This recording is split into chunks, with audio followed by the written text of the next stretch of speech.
Kaleshwaram commission KCR కు ఈటెల రాజేందర్ కు నోటీసులు ఇవ్వడంతో అధికార విపక్ష నేతల మధ్య మాటల తూటాలు కొనసాగుతున్నాయి.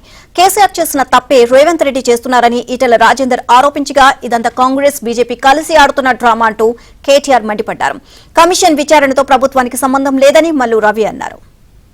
నీకు నిజాయితీలో కేవలం బ్లాక్ మెయిలింగ్ చేయాలి తప్ప రాజకీయ లబ్ధి కోసం వాడుకునే ప్రయత్నం తప్ప నీకు నిజాయితీ లేదు.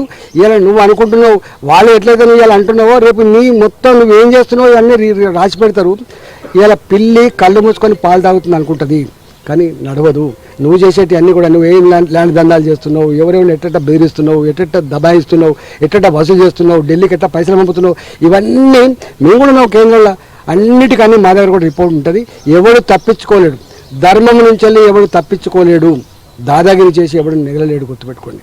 మీరు ఎన్ని నోటీసులు ఇచ్చినా ఎన్ని డ్రామాలు ఆడినా అవన్నీ కూడా తప్పకుండా దూది పింజల్లాగా తేలిపోతాయనే మాట కూడా తప్పకుండా చెబుతూ ముమ్మాటికి న్యాయము ధర్మము గెలుస్తుంది. ముమ్మాటికి తెలంగాణకు మేలు చేసిన వాళ్ళని ఆ దేవుడు కాపాడతాడు. మీరు ఎన్ని చిల్లర ప్రయత్నాలు చేసినా వచ్చి 17 నెలల నుంచి మీరు చేస్తున్నాయని చిల్లర ప్రయత్నాలే. ఈ కమిషన్ అని, ఆ కమిషన్ అని, ఈ ఎంక్వైరీ అని, ఆ ఎంక్వైరీ అని. అందుకే నేను చెప్పేది ఈ 3D మంత్రం ఎక్కువ రోజులు నడవదు.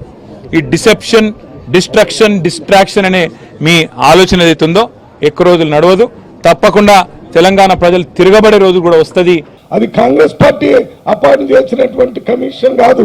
గవర్నమెంట్ ఆఫ్ ఇండియా ఇక్కడ జరిగినటువంటి రాంగ్ డిజైన్స్ వల్ల ₹1,00,000 కోట్ల ఖర్చు పెట్టి వృధా అయిపోయింది.